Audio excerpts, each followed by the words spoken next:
నమస్కారం వార్తలకు స్వాగతం. ముందుగా ముఖ్యాంశాలు. డిప్యూటీ సీఎం బట్టి విక్రమార్క ప్రెస్ మీట్, పలు అంశాలపై వివరణ.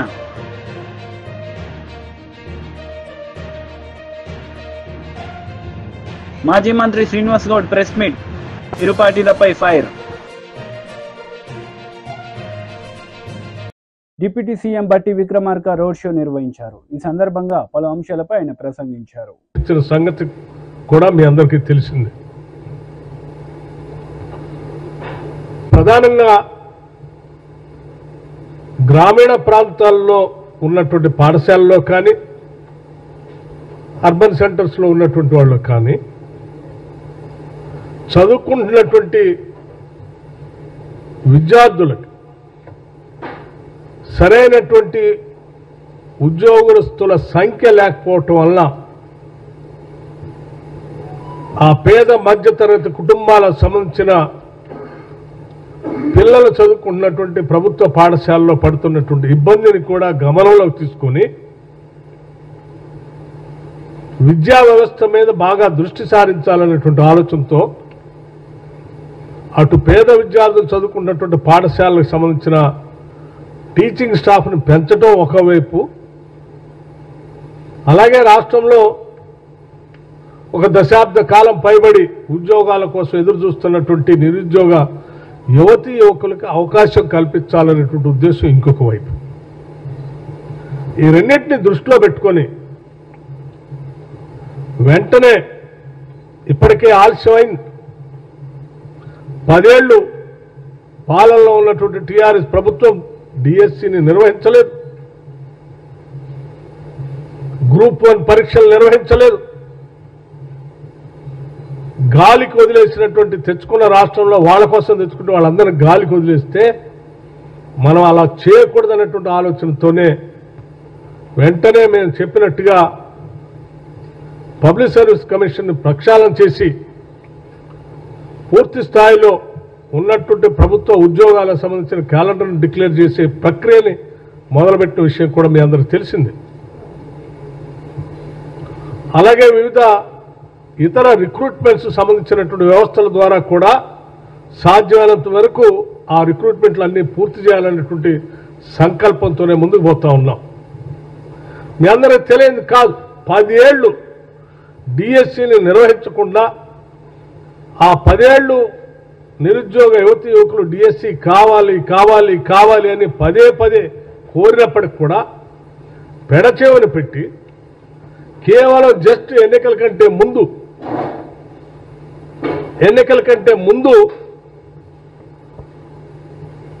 6/9/2023 నాడు ఉపాధ్యాయుల కోసం ఒక ప్రకటన చేయటం జరిగింది. అర్హులైనటువంటి అభ్యర్థుల నుంచి 29/2023, 28/10/2023 వరకు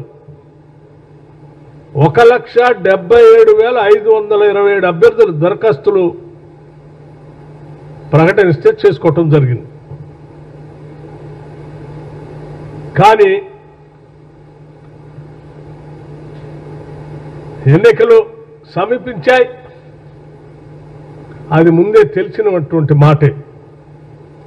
సాధారణ ఎన్నికలు ఎప్పుడు వస్తాయో కూడా తెలిసినటువంటి విషయాన్ని దృష్టిలో అందరికీ తెలుసు. అయినప్పటికి కూడా 10 ఏళ్ళు నియమించకుండా ఆ టైంలో ప్రకటన చేసి కావాలని తాత్సారం చేసి వదిలేస్తే కూడా మనం అలాగే వదిలేయకూడదని చెప్పి మేము అధికారంలోకి వచ్చిన మరుక్షణమే దీని మీద బీజేపీ లీడర్ మీడియా సమావేశం నిర్వహించారు. ఈ సందర్భంగా పలు అంశాలపై ఆయన మాట్లాడారు. ప్రియాంక గాంధీ ఢిల్లీలో పెట్టుకుందా, రాహుల్ గాంధీ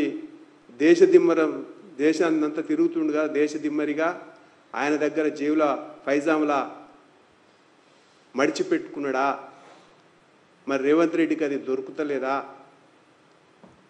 మరి ఈ వాగ్దానాలన్నీ ఒట్టి నీటి మీద రాతలేనా? అసలు వీళ్ళకు చెయ్యాలన్నటువంటి ఆకాంక్ష ఉందా? ప్రజలకు యువకులను ఆదుకోవాలన్నటువంటి ఆలోచన వీళ్ళకు ఉన్నదా లేదా అనేది ఇవాళ అస్పష్టమైనటువంటి విధానాలతోటి మనకు ప్రభుత్వం కాలం వెల్లదీస్తూ ఉంది. ముఖ్యంగా నెల రోజుల నుంచి ఎక్కడ చూసినా సరే యూనివర్సిటీలలో నిరుద్యోగ నాయకులని, యువకులని, విద్యార్థి నాయకులని అరెస్టులు చేయడం. ఈయన వచ్చింది ప్రజాపాలన తీసుకొస్తా అన్నాడు, ఇనుప కంచెలు లేని పరిపాలన కొనసాగిస్తానన్నాడు. ఇవాళ ఎక్కడికి పోయినా ఇనుప కంచెలు దర్శనమిస్తూ ఉన్నాయి. ప్రజాపాలన అటకెక్కింది. ఒక 2 గంటలు ఫోటో ఆఫ్ అంటే మీడియా కోసం ఫోటో ఆఫ్ ఇచ్చి ప్రజాపాలన తీసుకొస్తానని చెప్పిండు తప్ప ఇప్పటి వరకు ఏది కూడా చేయలేనటువంటి పరిస్థితి కనపడతా ఉంది. తర్వాత కనీసం సోయి ఉండాల మనిషికి. ప్రతి సంవత్సరం 3 నుంచి 5% ఉద్యోగులు రిటైర్ అవుతుంటారు. కనీసం 3% అయితే ఖచ్చితంగా రిటైర్ అవుతుంటారు. ఆ రిటైర్ అయ్యేటువంటి పోస్టులన్నింటినీ ఏ రకంగా భర్తీ చేస్తారు అనేటువంటి స్పష్టంగా తెలియనటువంటి పరిస్థితి. తెలంగాణ ఏర్పడిన తర్వాత చాలా డిపార్ట్మెంట్లు, ఇప్పటివరకు అన్ని డిపార్ట్మెంట్లలో పై స్థాయి పోస్టుల నుంచి కింది స్థాయి పోస్టుల వరకు అటు పోయిన తర్వాత ఇక్కడ వేయాల్సినటువంటి పోస్టులు ఏవి కూడా భర్తీ చేయకుండా ఇవాళ అదే రకంగా టీఆర్ఎస్ పార్టీ పెట్టింది, కేసీఆర్ పెట్టిండు. ఇప్పుడు దాన్నే రేవంత్ రెడ్డి కొనసాగిస్తున్నాడు తప్ప ఏం తేడా మనకు కనిపిస్తలేదు. 1970 సంవత్సరంలో ఏ పోస్టులు అయితే శాంక్షన్ అయినాయో వాటిని తప్ప కొత్త పోస్టులను ఒక్కటి కూడా పెంచలేదు, ఉన్నటువంటి పోస్టులను కూడా నింపే ప్రయత్నం చేయట్లేదు. కాబట్టి తెలంగాణ రావడం వల్ల నిరుద్యోగులకు ఏమొరిగిందని చెప్పేసి కేసీఆర్ని తిట్టిండ్రు. ఇప్పుడు రేవంత్ రెడ్డిని అదే రకంగా మనం అనాల్సినటువంటి పరిస్థితి కనపడతా ఉంది. తర్వాత ఆలోచన చేస్తే ఇవాళ నుంచి ఇవాళటి వరకు ఆలోచన చేసుకుంటే నిరుద్యోగ సమస్య గురించి, లేకపోతే ఈ గ్రూప్ 1 గ్రూప్ 2 పోస్టుల గురించి, మెగా డిఎస్సి గురించి నువ్వు ప్రజాపాలన కొనసాగిస్తున్నావు కదా, నిరుద్యోగ యువజన సంఘాలతోటి, విద్యార్థి సంఘాలతోటి ఎందుకు మాట్లాడతలేవు? మాట్లాడవచ్చు కదా, వాళ్ళ బాధలేంది, వాళ్ళ సాధక బాధకలేంది అన్నటువంటి విషయంలో చర్చించడానికి నీకు దమ్ము లేదా? ఎందుకు భయపడుతున్నావు అని చెప్పేసి బీజేపీగా మేము ప్రశ్నిస్తూ ఉన్నాం. ఇప్పటి వరకు కనీసం ఒక అఖిలపక్ష మీటింగ్ అన్న సోయలేనటువంటి పరిస్థితి కనపడతా ఉంది. అఖిలపక్ష మీటింగ్ పెట్టి ఎందుకు ఈ రకంగా జరుగుతూ ఉంది, ఏం చేద్దామని ఆలోచన చేయొచ్చు కదా, అది కూడా నువ్వు చేయలేనటువంటి పరిస్థితి మనకు కనపడతా ఉంది. తర్వాత కేసీఆర్ ఏదైతే పెద్ద తప్పు చేసిండో ఈయనకు 2 అంతలా తప్పు చేస్తూ ఉన్నాడు. కేసీఆర్ ఎక్కడ పోతే అక్కడ అరెస్టులు చేపించేసి ప్రతిపక్ష నాయకులని అరెస్టు చేసేసి హౌస్ అరెస్టులు చేసేటువంటి పరిస్థితి ఉంటుండే. ఇవాళ రేవంత్ రెడ్డి ఏ ఊరికి పోయినా కానీ ముందస్తు అరెస్టులు తప్పనిసరి అయినాయి. దానికి ఉదాహరణకు నిన్న కల్లుగీత కార్మికుల కోసం అబ్దుల్లాపూర్ మెట్ రంగారెడ్డి జిల్లాకు పోతే భువనగిరి జిల్లా ప్రతిపక్ష నాయకులందరినీ అరెస్టు చేయించారు. దానికి అరెస్టుకు అర్థమే ఉంది. హౌస్ అరెస్టుల యొక్క ఎందుకు హౌస్ అరెస్టులు చేపిస్తా ఉన్నావు? నీకు అంత ఎందుకు ఇంత 7 నెలల పరిపాలనే ఇంత ఇన్సెక్యూరిటీగా ఎందుకు ఫీల్ అవుతా ఉన్నావు? పరిపాలన చేతగా కానా, లేకపోతే నీ పాలన సరిగ్గా లేదని చెప్పేసి ప్రజలు అసహించుకుంటున్నారా? దీని ఒకసారి అర్థం చేసుకోవాలి, నువ్వు ఎందుకు చేస్తున్నావు అనేటువంటి విషయంలో. మాజీ మంత్రి శ్రీనివాస్ గౌడ్ ప్రెస్ మీట్ నిర్వహించారు. ఈ సందర్భంగా పలు అంశాలపై ఆయన మాట్లాడారు. గత ప్రభుత్వం తయారు చేయించింది మేము ఇస్తున్నాం అనే మాట కూడా అనలేదు. సరే, అది మీకే వదిలిపెడతా ఉన్నాం. లూనాలకు కూడా లూనాలు ఇవ్వాలని చెప్పి ప్రపోజల్ కూడా ఉంది. దానికి సంబంధించినటువంటి బీసీ కార్పొరేషన్ నుంచి నిధులు కేటాయించడానికి కూడా బడ్జెట్ కూడా ఉంది. ఆ వెహికల్ నమూనా కూడా తయారు చేయించినాం. మరి మీరు మోపెడ్స్ ఇస్తామన్నారు ప్రతి కార్మికునికి, మరి ఎప్పటి లోపల ఇస్తారు అది కూడా మీరు ప్రకటించాల్సిన అవసరం ఉంది. సర్దార్ సర్వాయి పాపన్న జిల్లాగా జనగాం జిల్లాకు ప్రకటిస్తామని అన్నారు. మరి ఇంతవరకు నిన్న మాట్లాడతారనుకున్నాం. గౌడ్లకు సంబంధించిన కార్యక్రమం కనుక మరి ఆ ప్రకటన వస్తుంది అనుకున్నాం. మరి ఆ ప్రకటన ఇంతవరకు ఇవ్వలేదు. సర్వాయి పాపన్న విగ్రహాన్ని ట్యాంక్ బండ్ మీద నిలబడడానికి గవర్నమెంట్ జీవో కూడా విడుదల చేసినాం. 3 కోట్ల నిధులు కూడా జీవో ఇష్యూ చేసినాం ట్యాంక్ బండ్ దగ్గర. ఆ ప్లేస్ కూడా adjacent of lake Sagar park lake పక్కల, దాని అడ్జసెంట్లో పక్కనే ఉన్నటువంటి ప్లేస్తో పాటుగా 3 కోట్ల విధులు కూడా విడుదల చేయడం జరిగింది. మరి వచ్చే నెల సర్వే పాపన్న జయంతి ఉంది కనుక ఆ జయంతిని కూడా 70 ఏళ్ళు పోరాటం చేస్తే కూడా ఇవ్వలేదు. జయంతి ఉత్సవాలను, వర్ధంతి ఉత్సవాలు అధికారికంగా చేయాలని చెప్పని 2049/29/10/22 ప్రకారం జీవో ఇష్యూ చేయడం జరిగింది. మరి అధికారికంగా ఘనంగా నిర్వహించాల్సిన అవసరం ఉంది. పోయినసారి చేయలేదు. ఈ జీవో పర్మనెంట్గా ప్రతి సంవత్సరం చేయాలని మేము ఇచ్చిన జీవో. మరి ఆగస్టులో జరిగే జయంతి ఉత్సవాల సందర్భంగా ట్యాంక్ బండ్ పైన విగ్రహాన్ని ఏర్పాటు చేయాలా జీవో ఇష్యూ చేసినాం, నిధులు విడుదల చేసినాం, జిల్లా పేరు కూడా పెట్టాలని చెప్పని మేము డిమాండ్ చేస్తూ ఉన్నాం. సర్వే పాపన్న గుట్టలను కూడా పరిరక్షించాలని చెప్పి మేము 4000 ఎకరాలు మైనింగ్ వాళ్ళకి ఇవ్వకుండా అడ్డుకొని ఇచ్చిన దాన్ని రద్దు చేయించి సర్వే పాపన్న గుట్ట రచించడానికి మేము ప్రభుత్వం నుంచి ఆర్కియాలజీ డిపార్ట్మెంట్కు రాసినాం. మళ్ళీ ఈ మధ్యలో ప్రైవేట్ వాళ్ళకి అప్పచెప్తున్నారని ఒకటి జరుగుతూ ఉంది. ఇది చరిత్ర, ఇది ఆర్కియాలజీ వాళ్ళకు పర్మనెంట్గా అప్పచెప్పి దీన్ని రక్షించాలని చెప్పి మేము డిమాండ్ చేస్తూ ఉన్నాం. అదేవిధంగా వర్ధంతికి కూడా సపరేట్గా జీవో ఇచ్చడం, దాన్ని కూడా ఘనంగా నిర్వహించాల్సిన అవసరం ఉంది. నీరా కేంద్రాన్ని ఏర్పాటు చేసినాం, నీరా కేఫ్ని ఏర్పాటు చేసినాం. దాంతో పాటుగా బై ప్రోడక్ట్స్ గురించి కూడా నిన్న మాట్లాడడం జరిగింది అక్కడ ఉన్నటువంటి సంబంధించిన మంత్రి గారు. మరి దానికి సంబంధించినటువంటి నీరా జీవో ఇష్యూ చేసినాం. నీరా అమ్మాలన్నా గీయాలన్నా ఈ గౌడ వృత్తికే సంబంధించింది కనుక వేరే వాళ్ళు చేయొద్దు అని చెప్పి జీవో ఇష్యూ చేసినాం. దేశంలో ఎక్కడ లేనటువంటి నీరా కేంద్రాన్ని హైదరాబాద్ నడిగడ్డ మీద ఏర్పాటు చేసినాం. ప్రతి జిల్లా కేంద్రాల్లో కూడా ఉండాలని చెప్పి ప్రతిపాదన ఉంది. దయచేసి మీరు ప్రతి జిల్లా కేంద్రంలో నీరా కేంద్రాలు ఏర్పాటు చేయాలా. బై ప్రోడక్ట్స్ కూడా ఇక్కడ బెల్లం తయారీ కేంద్రం పెట్టినాం ట్యాంక్ బండ్ దగ్గర. బెల్లం, షుగరు ఇవన్నీ కూడా మధుమేహ వ్యాధికి చాలా ఉపయోగపడుతుందని చెప్పి శాస్త్రవేత్తలు కూడా చెప్పడం జరిగింది. మరి ఆ బై ప్రోడక్ట్స్ ఆల్రెడీ తయారవుతున్నాయి. ఆ తయారవుతున్న దాన్ని మార్కెటింగ్ చేయాలి. సర్వేల్లో, ముడ్విన్లో, చార్కొండలో, తర్వాత సిరికొండలో, సంగారెడ్డి వైసీపీ లీడర్ మీడియా సమావేశం నిర్వహించారు. ఈ సందర్భంగా పలు అంశాలపై ఆయన మాట్లాడారు. మరి ఎలక్షన్ అయిన తర్వాత కార్యకర్తల మీద, అమాయకుల మీద కొట్టడం, మరి వాళ్ళ మీద బూతులు తిట్టడం, కేసులు పెట్టడం, దౌర్జన్యాలు చేయటం ఎన్నో చేశారు. మీ అందరూ తెలుసు. మురళిని కానీ వీళ్ళందరినీ ఎలా కొట్టారో, కానీ వాళ్ళ మీద కేసులు పెట్టడం కూడా, సరైన కేసులు పెట్టడం కూడా లేదు. అంటే పోలీసులు వన్ సైడ్గా చేశారు. మా మీద ఆ రోజు మురళి ప్రెస్ మీట్ పెట్టా అని చెప్పి కొట్టారట. నేను అధికారంలో ఉన్నప్పుడు, మంత్రిగా ఉన్నప్పుడు కూడా బోల్డ్ మంది ప్రెస్ మీట్లు పెట్టారు. టీడీపీ వాళ్ళు ఇష్టం వచ్చినట్టు మాట్లాడారు. అంటే ఇప్పుడు వాళ్ళు ఇష్టం మాట్లాడినప్పుడు మేము కూడా ఆ రోజు చర్య తీసుకుంటే ఏమయ్యేవాళ్ళు? మాకు చేత కాకనా? అంటే ఏంటి మీ ఉద్దేశం? ఈ రకంగా చేయటం మంచి పద్ధతి కాదు.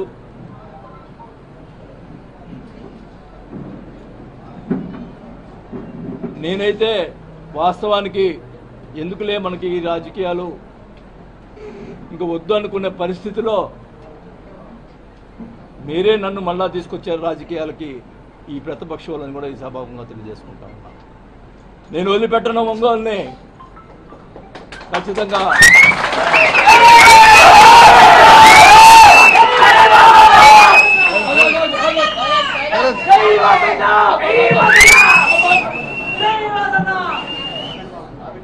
ఖచ్చితంగా చెప్తా ఉన్నా, నీకేమన్నా దమ్ము ధైర్యం ఉంటే నా మీద పగ తీసుకో, మామూలు కార్యకర్తల మీద కాదు. మేము తిరగబెడతాం. మా వాళ్ళు ఎక్కువ తక్కువేం కాదు. నేను మధ్యలో వస్తే గొడవలు ఎక్కువ అవుతాయని చెప్పి మధ్యలో రాలా. కానీ మీరు మీ చర్యలు చాలా దుర్మార్గంగా ఉన్నాయి.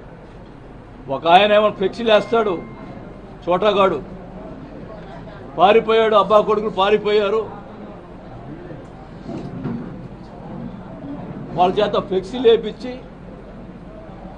ఇచ్చేస్తూ ఉన్నారు.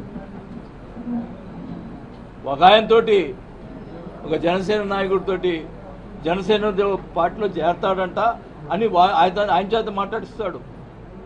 ఆయనకి అవినీతి పరుడు, అవినీతిలు ఇవి ఉన్నాయి, మా పార్టీ అంతా అవినీతి పరుడు పార్టీ కాదు, మరి ఎట్లా చేస్తాడు? వైసీపీ లీడర్ మెరుగు నాగార్జున మీడియా సమావేశం నిర్వహించారు. ఈ సందర్భంగా పలు అంశాలపై ఆయన వివరణ ఇచ్చారు. వారు మాట్లాడిన ప్రతి అంశం వారికి సంబంధించినవిగానే ఉన్నాయి. దశాబ్దాల కొద్ది దోపిడీకి పాల్పడిన వారు, మోడస్ ఆపరేటివ్లో వ్యవస్థలను చేజెక్కించుకున్న వాళ్ళు, వ్యవస్థీగత కబ్జాలు పాల్పడేటువంటి వారికి సంబంధించినవే ఈరోజు పూర్తిగా కనిపిస్తూ ఉన్నాయి. ఆయనే ఈరోజు మళ్ళీ నీతులు చెప్తా ఉన్నాడు. చూస్తూ ఉంటే చాలా నవ్వేస్తూ ఉంది. గంటల తరబడి శ్వేతపత్రాన్ని విడుదల చేస్తున్నాడు చంద్రబాబు నాయుడు గారు. చివరికి ఒక్క ఆధారం కూడా చూపలేకపోయాడు. వారి ఆస్థాన మీడియాలో వచ్చినవి, వాళ్ళ సోషల్ మీడియాలో నడిపినటువంటి వార్తలే శ్వేతపత్రాల్లోని అంశాలుగా రిలీజ్ చేయటం అంటే ఎంత దుర్లభమైనటువంటి పరిస్థితి ఉందో అర్థం చేసుకోవాలా. నేను చెప్పిన విషయాలు రికార్డులో లేవని, మాకెవరో చెప్పిన సమాచారం మాకు ఇస్తున్నామని, వాస్తవాలు మరి ఎగ్జిబిట్ చేయలేమని చెప్పి చివరికి మా అధికారులు కూడా కంపెల్ చేయలేకపోతున్నారని స్వయానా ముఖ్యమంత్రి గారే చెప్పటం ఈ శ్వేతపత్రాల అసలు రంగు బట్టబయలైంది. అయితే చాలా విషయాలు ఇప్పుడు సపోజ్ ఖనిజాల మీద, భూముల మీద, సహజ వనరుల మీద, గృహ నిర్మాణం మీద, ల్యాండ్ టైటిలింగ్ మీద చాలా విషయాలు డిస్కస్ చేశారు. ఉదాహరణకి దసపల్లా భూములు, విశాఖపట్నంలో దసపల్లా భూములు చంద్రబాబు నాయుడు గారి ఆస్థాన మీడియా ఆయన నిరంతరము దుష్ప్రచారం చేసి దసపల్లా భూములు ఏయో జరిగినాయి అని చెప్తా ఉన్నారు. దసపల్లా భూములు ప్రభుత్వానికి కావని కోర్టులో చెప్పినాయి, సుప్రీంకోర్టే చెప్పింది. ఆ వ్యవహారంలో డెసిషన్ త్వరగా తీసుకొని కోర్టుకు సమర్పించాలని హైకోర్టు క్లియర్గా దాన్ని యాజ్ ఇట్ ఈజ్గా ఇంప్లిమెంట్ చేయమని చెప్తే దసపల్లా భూముల వ్యవహారం నిజంగా 2015లో తెలుగుదేశం పార్టీ హయాంలోనే సుప్రీంకోర్టు ఆనాడి అడ్వకేట్ జనరల్ వేణుగోపాల్ గారు రాష్ట్ర ప్రభుత్వానికి కూడా చాలా సూచనలు కూడా చేశారు. అది మర్చిపోతా ఉన్నారు, వాటిని చంద్రబాబు గారు దాటవేస్తూ ఉన్నారు. ఈ భూముల విషయంలో దరిదాపు 64 మంది యజమానులు వచ్చి, అయ్యా భూములు ప్రభుత్వానికి కాదు మాయి, మేము కావాలని ఇచ్చామని చెప్పి ఆనాడు అన్ని పత్రికల్లో వచ్చిన విషయాన్ని మర్చిపోతా ఉన్నారు. అయినా చంద్రబాబు గారు ఆరోపణలు చేస్తానే ఉన్నాడు. దారుణం ఏంటంటే కేవలం అబద్ధాలతో కాలం గడుపుతూ వాళ్ళ ప్రయత్నాలను కొనసాగిస్తూ ఉన్నారు. తప్పుడు రాతలు రాయటం, వాళ్ళ ఆస్థాన మీడియాతో మాట్లాడటం. నేను చెప్తా ఉన్నా, మీ పార్టీ ఆఫీస్ కూడా మీ హయాంలో తాత్కాలికంగా కట్టమని, తర్వాత వచ్చినటువంటి ఎవరి భూమి ఉందో ఎవరికి సంబంధించినటువంటి ఆ యజమానురాలు కూడా మాది భూమి అని చెప్పినటువంటి విషయాన్ని చంద్రబాబు గారు మర్చిపోతూ ఉన్నారు. ఈరోజు చూస్తూ ఉన్నాం భూ కబ్జాలని. నేను అడుగుతా ఉన్నా చంద్రబాబు నాయుడు గారిని, అయ్యా మీరు అధికారంలో ఉన్నప్పుడు మీ బంధు ఆనాడు ఆయన పార్లమెంట్ సభ్యులుగా ఉన్నారు ఎంవిఎస్ మూర్తి గారు, గీతం కాలేజీలో భూములు, ప్రభుత్వ భూములు దరిదాపు 38 ఎకరాల పైబడి అన్యాక్రాంతంగా ఆక్రమించుకున్నారని చెబితే నువ్వు నోరు మెదపలేకపోయారు. మీ పత్రికలు ఎక్కడా రాయలా. ఎందుకు రాయలేకపోయారు? ఎందుకు మాట్లాడలేకపోతా ఉన్నారు? గీతం భూములు, ప్రభుత్వం భూముల్ని ఆక్రమించుకున్నారని చెప్తా ఉన్నారు ఆధారాలతో. ఎందుకు చేయలేకపోయావు? ఈరోజు కూడా దాని మీద మాట్లాడటల్లా. మా ప్రభుత్వం వచ్చిన తర్వాత 2 విడతలుగా, ఒకసారి 19 ఎకరాల చిల్లర, ఒకసారి 4 ఎకరాల చిల్లర ప్రభుత్వం ఆధీనం చేసుకుంది. దానికి పూర్తి ఆధారాలు మా దగ్గర ఉన్నాయి. మరలా తర్వాత కోర్టు నుంచి నోటీసులు వస్తే ఆగిపోయినాయి. ఈ విషయాల్లో చంద్రబాబు నాయుడు గారు ఎప్పుడైనా మాట్లాడతారా? ఆ విషయం గురించి చర్చిస్తారా? ఎప్పుడైనా నిజంగా గీతం భూముల విషయంలో మీరు ఇదిగో ఈ ప్రత్యేకంగా 19 ఎకరాలు ఫస్ట్ ఫేజ్లో, 4 ఎకరాల చిల్లర సెకండ్ ఫేజ్లో, తర్వాత కోర్టు ద్వారా ఆగిపోయింది. ఇంకా దరిదాపు 15 ఎకరాల దాకా ఉంది. దీని మీద వార్తలు ముగించే ముందు ముఖ్యాంశాలు మరోసారి. డిప్యూటీ సీఎం బట్టి విక్రమార్క ప్రెస్ మీట్, పలు అంశాలపై వివరణ.